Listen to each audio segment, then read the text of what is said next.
What's going on, y'all? Welcome back to my channel, or welcome if you are new. I'm Imani Murray, and over here we talk all things social media to help your brand's online presence. And today we are getting into what you need to include in your content calendar. So everybody's content calendar looks different, right? Some people use an actual calendar, some people just use a piece of paper, some people do it in a spreadsheet or even on a whiteboard. It's whatever works for you is what you need to use, right? I switch it up all the time. Specifically for me, my content calendar, I put it in my iPad and I just write it out regularly.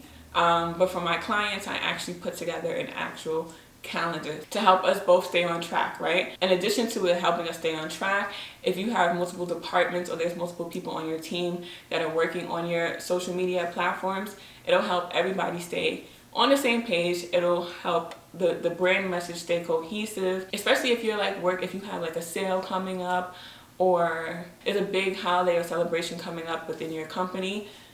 Creating content around that and using your content calendar is very, very important. All right, so let's get into what you need to actually include. So the first thing is holidays. You need to include national, regional, local, social media holidays. All those different types of holidays should be included on your calendar so that you can go ahead and plan out your content. For example, I believe March 4th is National Unplugged Day, right? So if you are a mental health organization, you can go ahead and create content on your platform to encourage people prior to March 4th to unplug, go outside for a hike, get off of social media, step away from the TV, get off of the computer, go outside and enjoy nature, right? The next thing you want to include, in addition to the holidays, are the corresponding hashtags.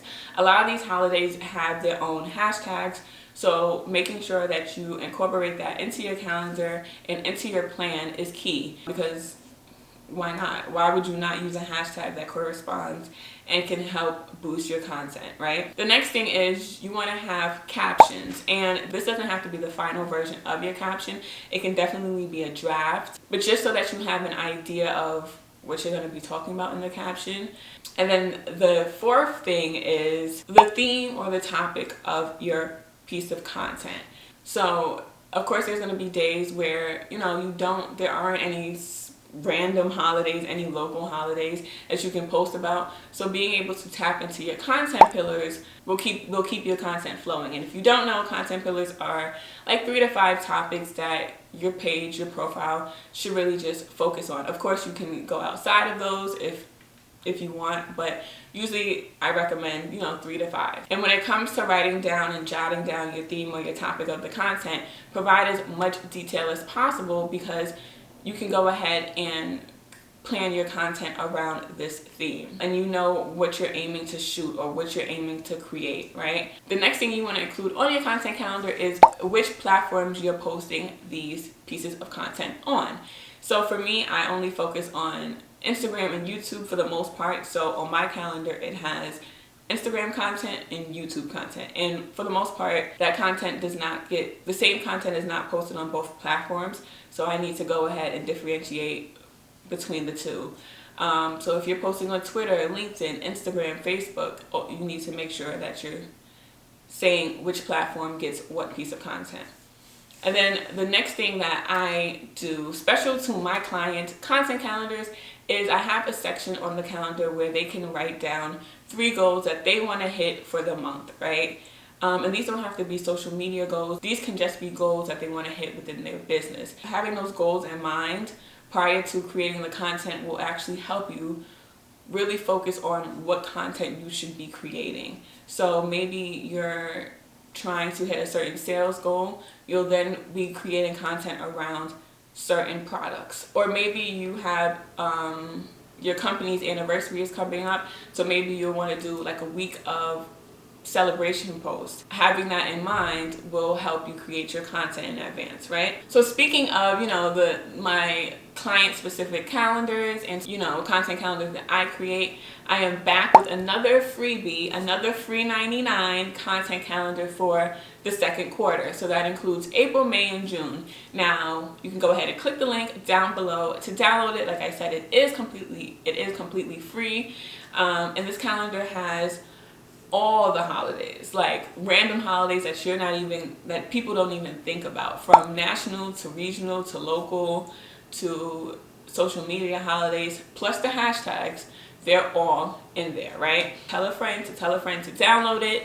And if you're watching this after April, May, and June, I'll make sure to link the most current calendar down below. So maybe that's July, August, September, or October, November, December. It is based on the quarter. And of course, you don't have to plan out your content 3 months in advance.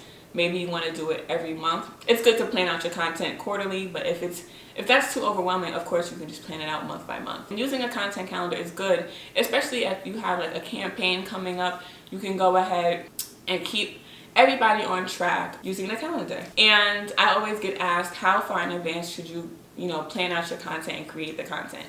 When it comes to client side of things, when it comes to client content, I typically create the calendar 2 to 3 weeks before the month starts, especially if I am creating the content, so that gives them time to approve the calendar, make some changes. And if they're creating their own content, then that also allows them to plan out in advance, right?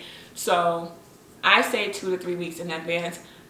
For me, my personal content, I usually do the weekend before the month starts. So it is the beginning of the month.